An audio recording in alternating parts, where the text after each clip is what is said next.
ஒரே குறிக்கோள், ஆனா ரெண்டு வெவ்வேறு பாதைகள். தெற்காசியாவுல தனிநாடு அப்படிங்கிற ஒரு கனவோட ஆரம்பிச்ச ரெண்டு பெரிய இயக்கங்களோட கதையை தான் நாம இன்னைக்கு பார்க்க போறோம். ஒன்னு இலங்கையில, இன்னொன்னு இந்தியாவுல. ஆனா இங்க தான் ஒரு பெரிய கேள்வி வருது. ஒரே நோக்கத்தோட ஆரம்பிச்ச இந்த ரெண்டு இயக்கங்களோட முடிவு மட்டும் ஏன் தலைகீழா இருந்துச்சு? ஒன்னு அரசியல் அதிகாரத்தையே பிடிச்சது, இன்னொன்னு ஒரு பெரிய போர்ல தோத்து போச்சு. இது எப்படி சாத்தியமாச்சு? நாம இப்ப பேச போற அந்த ரெண்டு இயக்கங்கள், ஈழப் போராட்டம் மற்றும் திராவிட இயக்கம், ரெண்டுமே பாத்தீங்கன்னா தனிநாடுங்கிற கோரிக்கையோட தான் ஆரம்பிச்சது. இதுதான் இவங்களுக்குள்ள இருந்த ஒரே ஒரு ஒற்றுமை. சரி வாங்க, இந்த ரெண்டு கதைகளுக்குள்ளயும் இன்னும் கொஞ்சம் ஆழமா போய் பார்க்கலாம். முதல்ல இந்த இயக்கங்கள் உருவாகிறதுக்கு என்ன காரணம், இதுக்கு பின்னால இருந்த வழிகள் என்னன்னு புரிஞ்சுக்க முயற்சி பண்ணுவோம். ரெண்டு இயக்கங்களுமே தனி நாடு கேட்டாலும் அதுக்கான காரணங்கள் ரொம்பவே வேற. ஈழப் போராட்டங்கிறது இன ஒடுக்குமுறைக்கு எதிரா தங்களோட உயிருக்காகவே போராடுற ஒரு கட்டாயத்திலிருந்து உருவாச்சு. ஆனா திராவிட இயக்கம் தங்களோட மொழி கலாச்சாரம் மேல நடந்த ஆதிக்கத்துக்கு எதிரான ஒரு எழுச்சியா இருந்துச்சு. இப்போ அவங்க தேர்ந்தெடுத்த பாதைகளை நாம பார்க்கலாம். இங்கதாங்க இந்த ரெண்டு கதைகளும் முற்றிலும் வேற வேற திசைகள்ல பயணிக்க ஆரம்பிக்குது. இந்த அட்டவணையே கொஞ்சம் பாருங்க. இதுதான் இந்த முழு கதையோட முக்கியமான திருப்புமுனை. ஒரு பக்கம் ஆயுத போராட்டம், இன்னொரு பக்கம் ஜனநாயக அரசியல். இந்த ரெண்டு வித்தியாசமான அணுகுமுறை தான் அரசாங்கத்தோட எதிர்வினையையும் கடைசியில இவங்களோட தலைவிதியையும் தீர்மானிச்சது. 1963 திராவிட இயக்கத்தோட வரலாறுல இது ஒரு ரொம்ப முக்கியமான வருஷம்.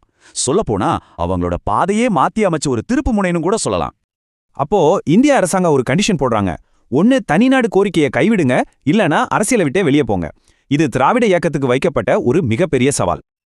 அப்போதான் அறிஞர் அண்ணா அந்த பிரபலமான வார்த்தைகளை சொன்னாரு. நாங்க கோரிக்கையைத்தான் கைவிட்டோம், ஆனா அதுக்கான காரணங்கள் அப்படியே தான் இருக்கு. பாருங்க, இது ஒரு தோல்வியே இல்ல, இது ஒரு ரொம்ப புத்திசாலித்தனமான அரசியல் நகர்வுங்கிறத அவர் ரொம்ப தெளிவா புரிய வச்சிட்டார். சரி, இந்த கோரிக்கைய கைவிட்டது எப்படி ஒரு பெரிய வெற்றிக்கான வழியா மாறுச்சு, அதுதான் இப்ப நம்ம பார்க்க போறோம். திமுக என்ன பண்ணாங்கன்னா, தனி நாடுங்கிற கோஷத்தை மாநில சுயாட்சி அப்படிங்கிற ஒரு சக்தி வாய்ந்த அரசியல் ஆயுதமா மாத்தினாங்க.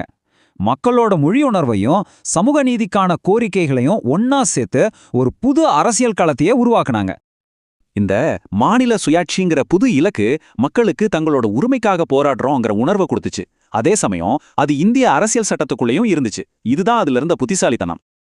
இந்த புத்திசாலித்தனமான அரசியல் வியூகம் வெறும் 4 வருஷத்துல ஒரு சரித்திர வெற்றிக்கே வழிவகுத்தது. ஆமாங்க, 1967 தேர்தல்ல திமுக மிகப்பெரிய வெற்றி பெற்று தமிழ்நாட்டுல முதல் முறையா ஆட்சி அமைச்சது. ஒரு காலத்துல பிரிவினை கேட்ட ஒரு இயக்கம் இப்போ ஜனநாயக வழியிலேயே அதிகாரத்தை கைப்பற்றி வரலாறு படைச்சது. அப்போ நம்ம மறுபடியும் ஆரம்பிச்ச இடத்துக்கே வரும். ஒரே மாதிரி ஆரம்பிச்ச இந்த ரெண்டு இயக்கங்களும் ஏன் ரெண்டு துருவங்கள் மாதிரி முடிஞ்சது? அதுக்கு பின்னால இருக்கிற ரகசியம் என்ன? பதில் ரொம்ப சிம்பிள். ஈழப் போராட்டம் ஆயுதங்களை நம்புச்சு, ஆனா அந்த போர்ல அவங்களால ஜெயிக்க முடியல. ஆனா திராவிட இயக்கம் ஜனநாயகத்தையே ஒரு ஆயுதமா பயன்படுத்துச்சு. அந்த புத்திசாலித்தனமான ஒரு முடிவு தான் அவங்க வெற்றிக்கு காரணமா அமைஞ்சது. சுருக்கமா சொல்லணும்னா, திராவிட இயக்கத்தோட வெற்றிக்கு 3 முக்கிய காரணம் இருந்துச்சு. 1, அரசியல் சூழ்நிலைக்கு ஏற்ற மாதிரி தங்களை மாத்திக்கிட்டது. 2, சமூக நீதி மொழி பாதுகாப்புன்னு சொல்லி மக்கள் ஆதரவை திரட்டுனது. கடைசியா ஜனநாயக பாதையை தேர்ந்தெடுத்தது. இந்த அரசியல் புத்திசாலித்தனம் தான் ஒரு தடையே அதிகாரத்துக்கான படியா மாத்துச்சு. கடைசியா இந்த ரெண்டு கதைகளும் நம்ம முன்னாடி ஒரு பெரிய கேள்வியை வைக்குது. ஒரு அரசியல் போராட்டத்துல சூழ்நிலைக்காக செய்கிற சமரசங்கிறது நம்ம லட்சியத்தையே கைவிடுறதுக்கு சமமா, இல்ல அதுவே அந்த லட்சியத்தை அடைகிறதுக்கான ஒரு புது வழியா? இதுதான் நாம எல்லாரும் யோசிக்க வேண்டிய ஒரு கேள்வி.